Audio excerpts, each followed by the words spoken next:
দেখুন আমাদের 20-40 টাকা খরচা করে কতটা আমরা সস বানিয়ে ফেললাম। 20 টাকার 2 কেজি টমেটো, 20 টাকার চিনি। তো আমাদের সস রেডি। নমস্কার সবাইকে। আজকে আমি টমেটো সস বানাবো। তো তার জন্য আমি এখানে 2.5 কেজি টমেটো নিয়ে নিয়েছি। তো কেটে নিয়েছি 4 টুকরো করে। আর তার মধ্যে আমি দিয়ে দিচ্ছি বিট, আর এখানে আছে খেজুর। তো দেখুন কিভাবে বানাই, খুব সহজেই বানানো যাবে। 1 কাপ মতো ভিনিগার। আমি এর মধ্যে আদা, রসুন, পেঁয়াজ কিছু ইউজ করছি না। এখানে ঝালের জন্য দিয়ে দিলাম 3টে শুকনো লঙ্কা। এখানে 5টা এলাচ, কয়েকটা গোলমরিচ আছে, এটা দিয়ে দিলাম।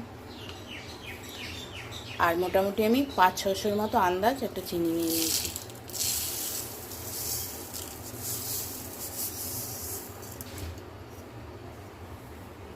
আর এর মধ্যে দেব নুন।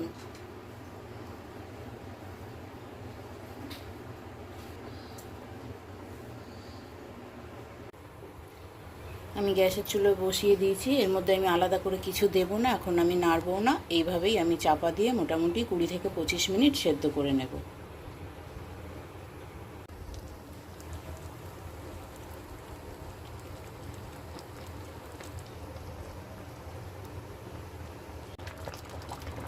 দশ মিনিট মতো ফুটে এই পর্যায়ে এসছে। তো আরও আমি 15 মিনিট মতো এটাকে সেদ্ধ করে নেব।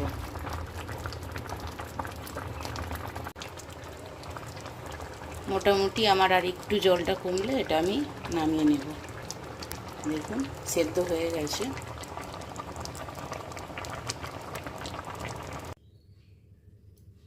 দেখুন আমি ঠিক এইভাবে সেদ্ধ করে নিয়েছি। তো এটাকে আমি এখন মিক্সি করে নেব।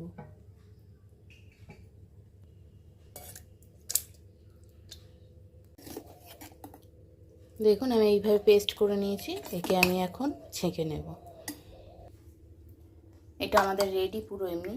একে আমি ছেঁকে নেব, কারণ একে আমি আলাদা করে আর ফুটাবো না। দেখুন পুরো গাঢ় একদম, একেবারেই আমি এটাকে রেডি করে নিয়েছি।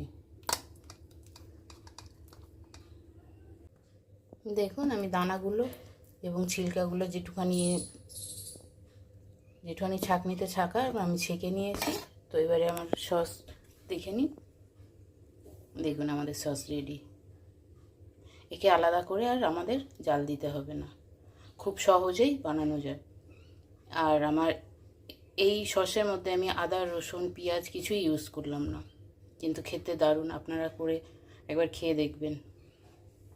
এটাকেই আমি এবারে বোতলে ভরে রেখে দেব। তো আমাদের রেডি টমেটো সস।